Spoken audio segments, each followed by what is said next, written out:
All right, guys, this is Jerningham here. We're going for part two. Chinese ambassador to the UK, the victim of the talking about the Wuhan disease came from China. They're saying on here. Some people may not agree it has. It may come from animals or bats off a market somewhere. But anyway, this is part two, so we're going to play the video. I had to stop it to put more room on the phone. So anyway, I'm going to play part two now. To call for the so-called independent investigation, I think many countries call for the global response, call for solidarity, cooperation, call for constructive, not critical. I think the theme of today is to focus on fighting this virus and save lives. Instead of playing this game of blaming and scapegoating.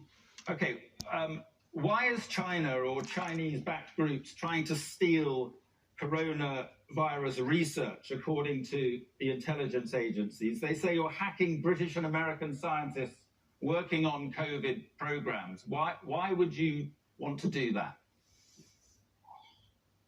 Where do you get these charges? Again, do you have a proof? The FBI say, and I quote, the hackers have been observed attempting to obtain illicitly public health data. This is not the first time that the United States made such a fabrication and a false accusation against China. Currently, I think this is not only their efforts to undermine the international collaboration on working together to find the vaccine. I think vaccine will be the final solution to the problem.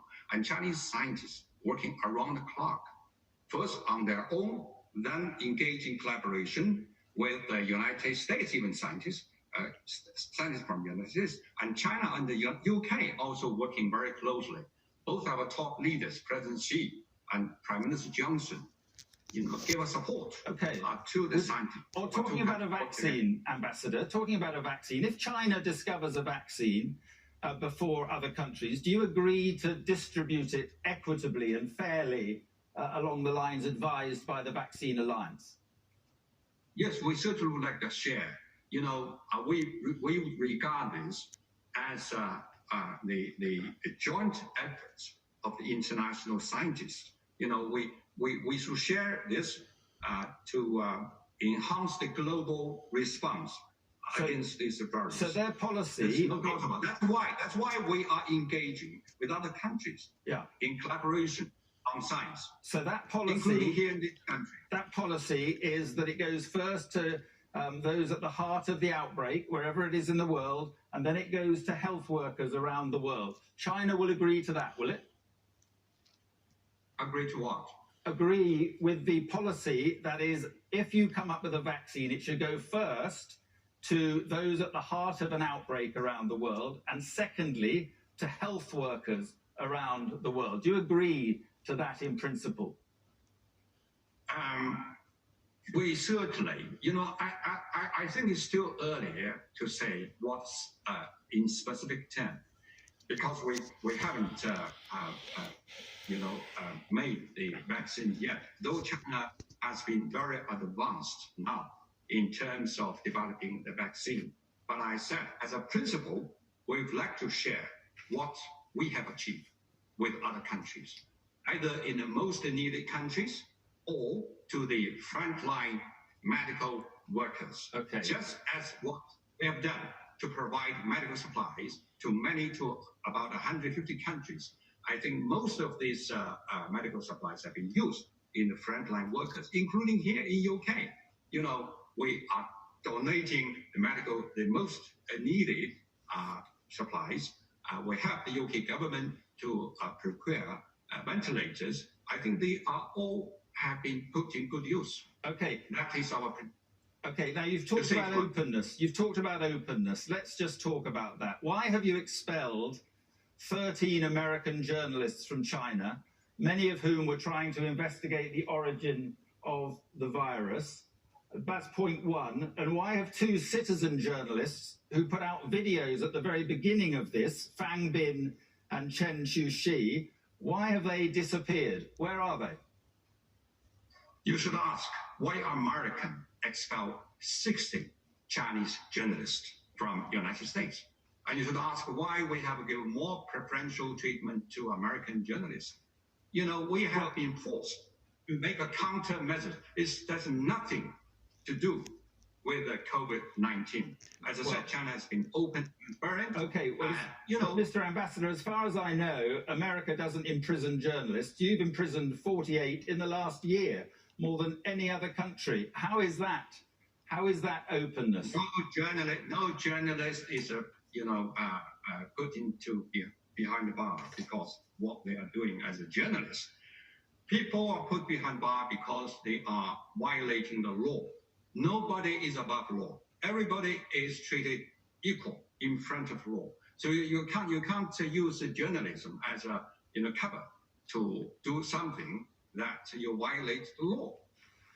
The answer is simple. Okay, and you're a country of over 1 billion people, and yet you have less than 5,000, fewer than 5,000 official deaths. To many people, that seems unbelievable. Is it true?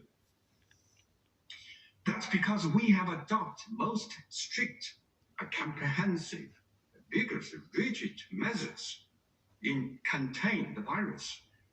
So we want to share with this. When the Wuhan, the city, which is 5 times of London, with a population 11 million, which is bigger than London plus Northern Ireland. When the town was locked for 70 days, the people made a huge sacrifice. Then the virus, as you said, this virus is about transmission from people to people.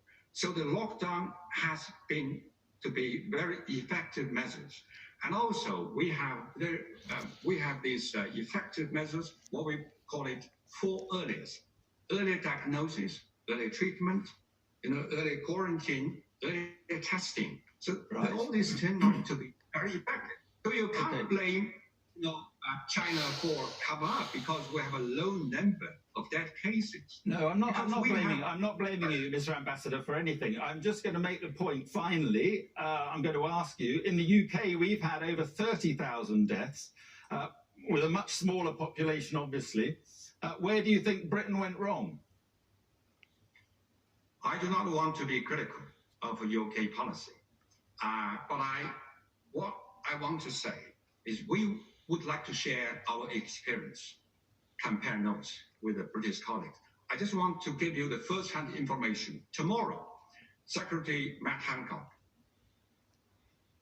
will have online meetings together with the British scientists, experts, with the Chinese health minister. It will be more than 2 hours discussions to compare notes, compare experience. I think that is what we need now. We need to enhance collaboration. We have to know this virus is our common enemy. So we need to put together, we should come to the aid to each other to win the final battle. I think as the President Xi said, solidarity, cooperation are the most powerful weapons for international community to beat the COVID-19. Okay, Mr. Ambassador, I appreciate your time and I look forward to the international investigation whenever it should happen. Thank you very much indeed for joining us this evening and answering our questions. Thank you. My pleasure. Well, guys, that was part 2 of the Chinese ambassador speech. If you want part 1, it's a bit longer than part 2. So it's part 2. Anyway, thank you for joining me. Give it a like, give it a comment, share it with your friends. Tell me what you think about this video. I shall catch you all in the next video. Thanks for joining me. Peace. See you next one. Peace.